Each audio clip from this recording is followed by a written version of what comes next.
Koala Lou. There once was a baby koala so soft and round that all who saw her loved her. Her name was Koala Lou.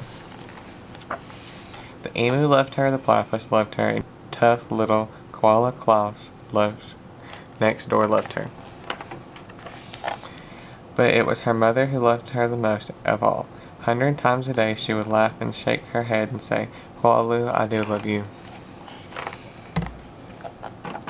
Whenever she stretched in the early morning sun and climbed a gum tree, or bravely went down the path all by herself, her mother would smile and say, "Koala Lou, I do love you." Then years passed and other koalas were born, brothers and sisters for Koala Lou. Soon her mother was so busy she didn't have time to tell Koala Lou that she loved her, although of course she did.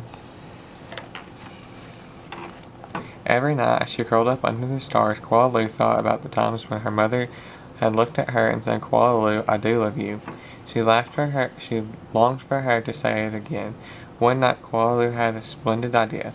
Preparations had begun for the Bush Olympics. She would enter the Olympics. She would compete in the gum tree climbing event. She would win, and her mother would fling her arms around her neck and say again, "Koala Lou, I do love you." Koala Lou began her training right away. She jogged and puffed and lifted weights, and painted. She hung from a branch with one claw at a time till she attached. She did push-ups till her stomach hurt. Last of all, she climbed the tallest tree she could find and over and over again. Sometimes her mother would watch her and ask, "How are you going, Blossom?" "Fine, just fine," Koala Lou would reply.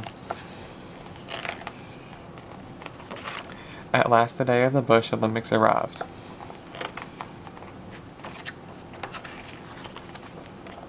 Koala Klaus had also entered the gum tree climbing event. Never knew how fast she was.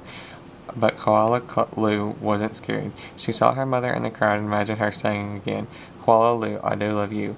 Her heart filled with hope.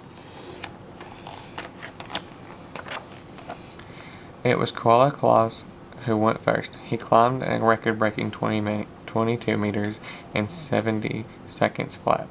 The spectators whistled and cheers wildly waved their party hats.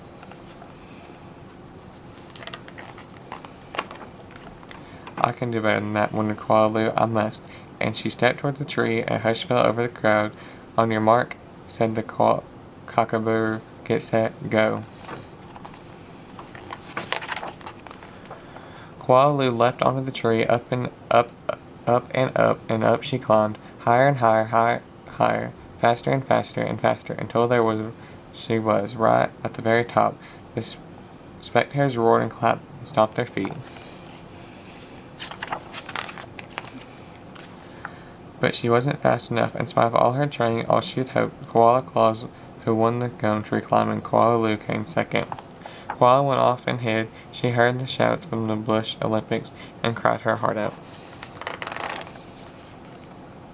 When the first stars of evening appeared in the sky, Koala Lou crept home through the dark and up to the gum tree. Her mother was waiting for her. Before she could say a word, her mother had flung her arms around her neck and said, "Koala Lou, I do love you. I always have and I always will." And she hugged her for a very long time.